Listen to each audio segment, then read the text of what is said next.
We've got a lot of ground to cover on a lot of different stuff today, including a topic we did not get to yesterday. Rico, the hockey world centered around this show, and the people wanted to talk. So people spoke. It was great. I thoroughly enjoyed it because I thought people were pretty realistic, pretty reasonable. There was no yelling. But I wanted to bring this up because in a lot like I did with the Iser plan, I'm just going to ask people what they think. I think they know what I think. If you've listened to this show for any amount of time, much less the 20 years I've been in this community, you know what my reaction to this would be. But I want to ask the people something. So yesterday, the Tigers unveiled, as a part of their 1901 society, a first-of-a-kind climate-controlled seats at these new premium seats they're putting in this 1901 club thing. And they're building things underneath the stadium and the whole bit. You're going to have a bat cave, everything. All for the low, low price of like $1 billion. Special entrance. But, I mean, literally, you're going to be there on a hot summer day. You cool your ass crack down. That's the type of seats they're operating here. Here's my question. I'm not going to do the lazy topic, which is, oh, this is a bad look. It's toned down. No. Listen, they got a business to run. Let them run their business. My question is for you, the people. How much does the Tigers' spending affect your spending? Hear me out. I don't care if you're a person who might buy one ball cap a year or a cheap ticket on the secondary market, all the way to people that are full-blown season ticket holders, or all the way to what I'm assuming is going to be corporate seating with the 1901 club. Because let's face it, there aren't many people dropping 30, 40 grand on baseball tickets. It's just not 1995, right? Even now, companies don't spend the money they used to spend on tickets. The old client services routine. Yeah, I mean, you guys out there that are old heads. I mean, Rico, late 90s, early 2000s, every big corporation out here had season tickets to every team. Mm-hmm. Those days are done. And the Yankees learned that the hard way. Here's my question. We have bemoaned. We do a lot of bemoaning about the Tigers' payroll. And there's a correlation directly between winning the World Series and spending. 29 of the last 30 years, if you don't have a top half payroll, you don't win the World Series. End. How much does the Tigers' spending or lack thereof impact your spending? Whether it is a streaming service, whether it is a cable package, whether it's a hat, like a Tigers hat that I'm wearing right now, all the way to single game tickets, memorabilia, jerseys, season tickets.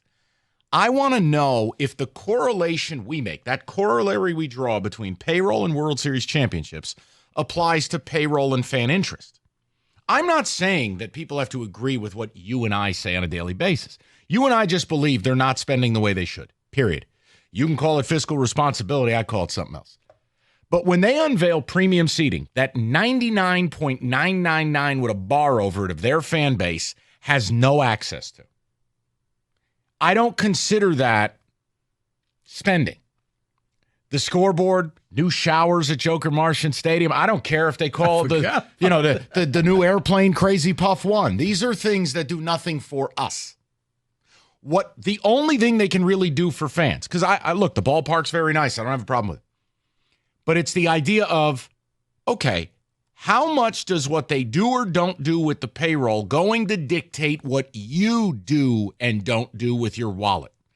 As we go towards a very highly anticipated Tiger season after the Disney movie we all lived the last 60 days of the season. Did I set that up right? I think you did. I don't know. There's a lot of blank stares around the room here. David's still upset he didn't get selected for the jury. Kenny's still drunk. This is exciting. I'm excited to do this topic because I don't think there's a wrong answer. If you call up and say, look, I like baseball. I like to sit there and crush a daiquiri and do your thing, and I don't care if they spend. I'm not going to be mad at you. You're just not my kind of person. If you call up and lose your bleep, well, that's fine too. 248-539-9797. But on the heels of them unveiling climate-controlled seats that you will never sit in, how about we get a trade rumor? How about we get a report that Scott Harris and Chris Ilitch hopped on Pepperoni 1 and went to see somebody? You know what I mean? Talk to me, Goose. What do you got? Or, will last year and how it ended be enough that people will say, you know what, I'll ride this train for the next couple of years. Sell me everything and I'll buy everything that you put out there. David's like, where is that? Don't worry. Things happen when you have a free day off. Hope you enjoyed your interviews. But I'm a with free you. day. You said what? It was not a free day. What do you mean? I thought you took the day off. I did not take the day off. I did my civic duty. Okay, did you go on a jury? Just because I wasn't selected doesn't mean I didn't do my civic duty. Sounds like a day off. Do you know the first thing he told the judge? Didn't get selected. 248-539-9790. Jury envy. All right. But, I mean, David, you okay? Noted community leader, respected father. How much does the Tigers' spending or lack thereof affect your spending or lack thereof? Yeah, here's the deal. As you all know, I have 3 kids. So my and money congrats matters. on the 4th. We're very proud of you. My money matters, and where I spend it matters. I don't want to waste it. And if you spent money on players, then I would feel that I'm not wasting it. I would go, I would buy more tickets, I would take the kids down there. I have a son that loves baseball. He wants to see good baseball. I would take him. But if you're not spending money on players, then there seems to be no need for me to spend more money. So it does affect my spending, yes. Okay. Kenny, I mean, look, in an ideal world, I'll find a way to get you in the 1901 Society just so I can get a live call from you screaming about air conditioning your ass. But, like, I want to understand, like, you want what we want. I want expenditures on the team. This does not impress me. It doesn't amuse me. And frankly, just to be candid with you, it doesn't interest me. So tell me, spending-wise, does it impact what you're willing to do for your team? Let's say they do go out and spend, and we all stand and applaud. You'd go to more games, right? It's like a line graph almost. The more that the spending goes up, the more my attendance will go up. I'll still end up at a couple of games because I like baseball, but it's not going to be me pumping, money into this team like I would if they were good. You spend on a couple of players, yeah, absolutely, I'll be at a few more games. Because you know what happened, Kenny? Outside of opening day, you'll want to see this team. And it just won't be that first game because it's a Detroit holiday and we all go down there and you go get drunk. No, you actually want to see the product on the field. Because I always laugh because, like, the next day, day 2, it's empty in there. Not anymore, because you'll have a star, you'll have players, you'll have a team that I'm interested in. You will get a place that it may not be fully packed, but yeah, you could get 80% of that stadium filled up because people are genuinely excited to see, okay, you did this work in the offseason. Let's see how this pans out. 248-539-9797. And again, I don't have a problem on surface, okay? Teams are supposed to spend money on their stadium. They're supposed to try to attract your business. I'm not knocking what they're doing. I think that's the lazy topic. My question overall is, in the absence of us hearing anything we've wanted to hear, remember, here's the offseason so far. Javi can play a role for this team. They're not going to sign anybody to long-term. They only want one-year pitchers. When Scott Harris was asked about the payroll, instead of answering the question of, look, our goal is we are going to make dramatic improvements to this team. It's go time. It was, quote, yes, the payroll question again, close quote. Guys, in the absence of that, and while we sit and watch other teams do fun things, no, telling us about seats that are 20% larger that only 350 people get to enjoy, and that you can air condition your ass, I don't care. They got a business to run. I respect it, but I don't have to care about it. I want players.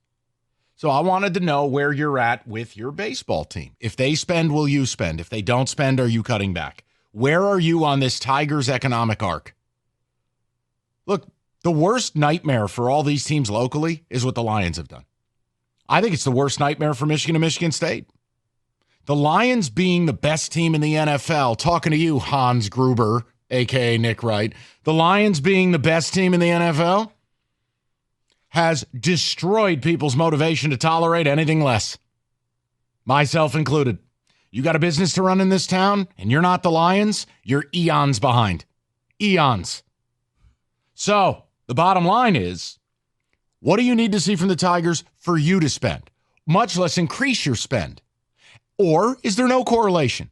You enjoy summer, the Rico beard angle. You enjoy summer, and Comerica's a nice place, and you want to take your kid, and you don't really even know the names of the players.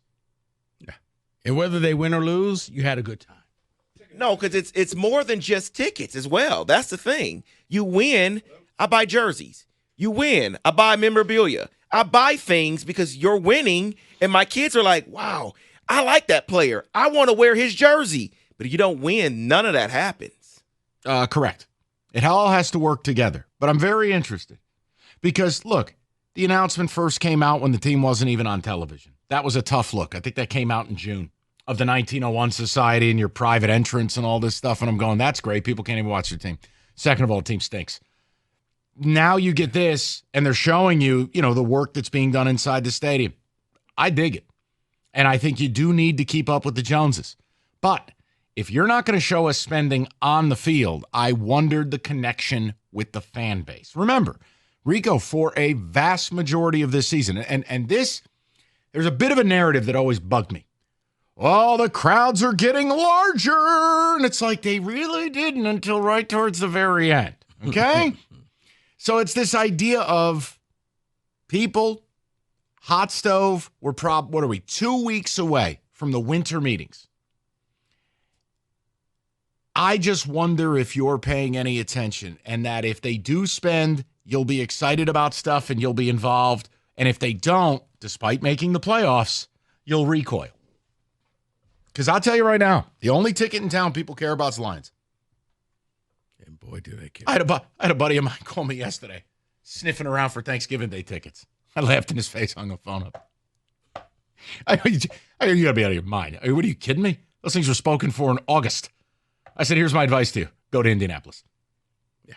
No, seriously. And I wasn't rude. I said, tickets here, you're spending hundreds, plural, $300, $400, $500, $600, $700 a ticket. Yeah. Go somewhere else. Yeah. Cheaper to fill up your gas tank, drive down to Indy, and buy one of those seats. Tigers, $5. 2-4. And again, I know there's 81 home games versus 8. Don't get bent out of shape. I'm making a point. Air-conditioned seats are cute, but if we don't feel like you're trying, you can't ask me. Because either that or you're going to spend a lot of money on those air-conditioned seats that will be empty. Yeah, I really don't care about air-conditioned seats watching some AAA crumb bum.